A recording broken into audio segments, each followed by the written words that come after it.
Hey guys, welcome back to another round of War Robots with Pendous.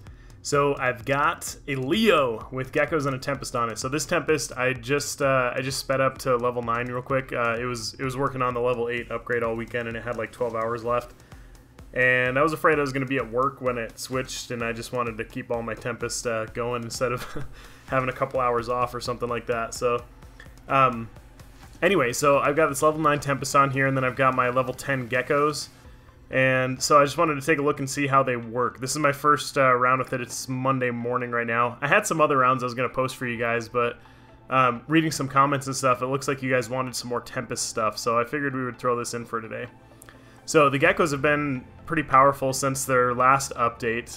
They've been buffed twice in the last little bit, and it looks like they're looking at buffing them again, which I personally think is a mistake. Just because people aren't using them doesn't mean they need to be buffed. They're great. They kind of have the same feel as a bullet-based weapon, like a kinetic weapon, like the Tempest, because they make people duck behind cover. They like a strong, I guess, as like Lloyd would call it. He'd call it like a strong suppressive effect, and I like that verbiage. I like how that sounds. Anyway, yeah. So they kind of work that way. People don't like standing there with this thing concentrated on them for like 8 seconds, like people are gonna move, and it's the same thing with the kinetic weapon. So like with the Tempest, so that's kind of nice. It's nice that you can count on people to react the same way to standing in bullet spray as you can in the laser light, and so that's kind of nice. You know, this is a mistake. I should have gone all the way to the right instead of standing out here in the open. I could have backed up behind cover and then moved out of range from those guys, but that was a mistake. But this is just a first look at that anyways. I think you guys can see that, just having the geckos on there is really good. Like the geckos are really strong, and it doesn't look like I'm in a Champion League round right now, just basing off of how everyone is acting right now. I'm not certain that that this is going to be a Champion League round. I mean, that Butch back there, I think he's been in like the exact same spot. I mean, if it was a Champion League round, like that guy, he'd be nailing people like every 20 seconds. Like somebody would be getting nailed, or he'd be finding the guy with low health and taking them out and stuff instead of letting him stay on the battlefield, that kind of thing. So a second ago, if you guys notice, I had started firing my Punishers before I had gotten into line of sight of that other player. I wanted my Punishers to be firing at their full rate prior to me firing upon him or realizing that he's getting hit by Punishers, because then I'm getting that 1.5 times acceleration on my fire, and with that suppressive effect, people, especially in Punishers, they're not going to just stand there in the bullet spray. They're going to move. I didn't want to risk him moving prior to me taking him out, but with that extra damage coming from that accelerated state, I figured we could count on it there. To work out. And that guy had such little health, back when I first spawned in this anyways, it was not a big deal. But anyway, yeah, I mean, you guys have noticed I've been running this a lot lately. I am working on a tutorial for the Punisher Griffin. I'll be putting that together hopefully this week, and then maybe releasing it at the beginning of next week, but my goal is to hopefully have it done by Saturday. That's when I've released bot tutorials in the past. And so I figured, why not? I'll just keep to that same schedule. I love that. See how fast this Griffin just like chewed through Fatty over here? Kind of cracks me up. I like it. Anyway, we'll use the rest of our clip on that Galahad there and then back off, because he's got the advantage of range on us, and then he's got the shield as well.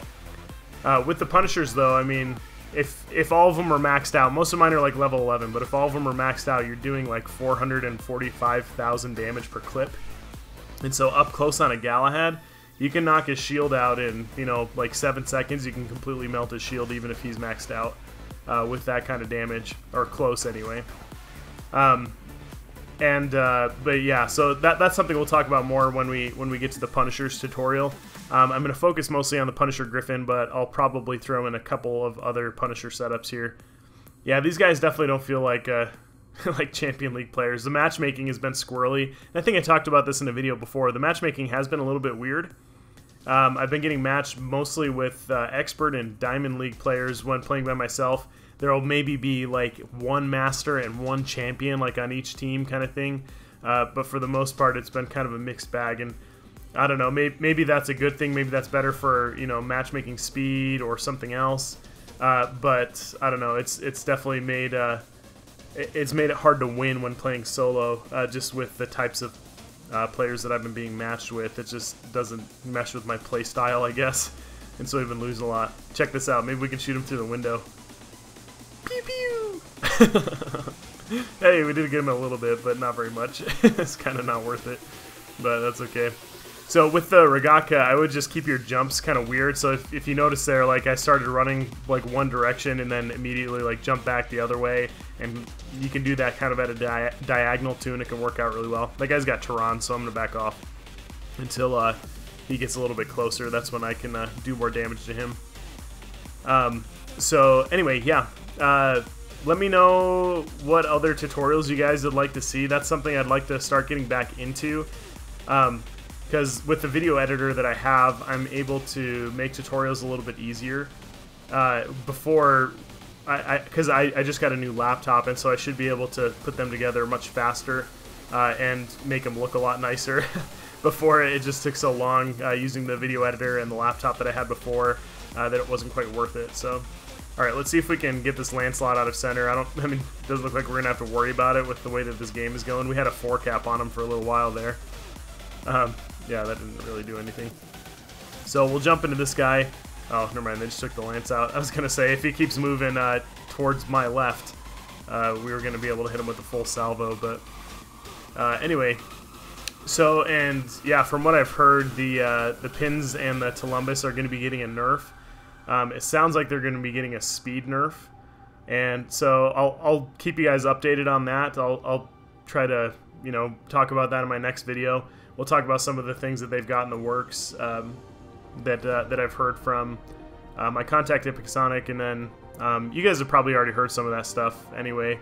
I bet somebody talked about it this weekend. So, but we'll talk about that kind of stuff. What you guys can, you know, expect in the future, that kind of thing. So let's see if we can just help knock that guy down real fast. There you go. Alright, that guy's about to land within range too, but this guy I'm kind of worried about. I'm not certain what he is. Oh, it's a Lance Thunder Orkans. So, alright, well, we should be able to take him out real quick. Let's just let him get into range. Oh, he was able to take a little bit of our health anyway. I was going to just let him get into range and then jump. We would jump out of his way before he could do anything to us, but he was able to hit us with a few of those Orkans before that jump really worked out. So, alright, so taking a look here. So with the RDB Griffin, couple things to make sure that you're keeping in mind is your range. So when possible against a robot that's really fat, you can hit those people from 520 meters because of your splash radius, or like 519.9. You can hit robots, especially that are fat, outside of that. The reason I say like fat ones, like you can hit other ones, but you have to keep in mind that your weapons are not turning inwards towards your enemy. They are actually just firing straight, and so you need to take that into account, because if they're moving, those ones, you know, maybe that are firing behind them to your left aren't going to hit them at all, but the ones to the right, you'll know, they'll probably walk right into. So if you are going to fire outside of normal firing range, make sure you're doing that. So anyways, kind of a weird round there. Maybe we'll take a look at player leagues and stuff like that real quick. I've actually been collecting data on this again because it's been so weird. So pretty solid round though for us, and I'll keep working on the Leo Tempest gekkos and stuff. But yeah, so it looks like there was a master and a champion in there, but mostly like diamond and expert and stuff. And then yeah, it looks like same thing on my team. A lot of diamond and expert. But anyway, thanks for coming and checking out the video, guys. Hope you have an amazing day.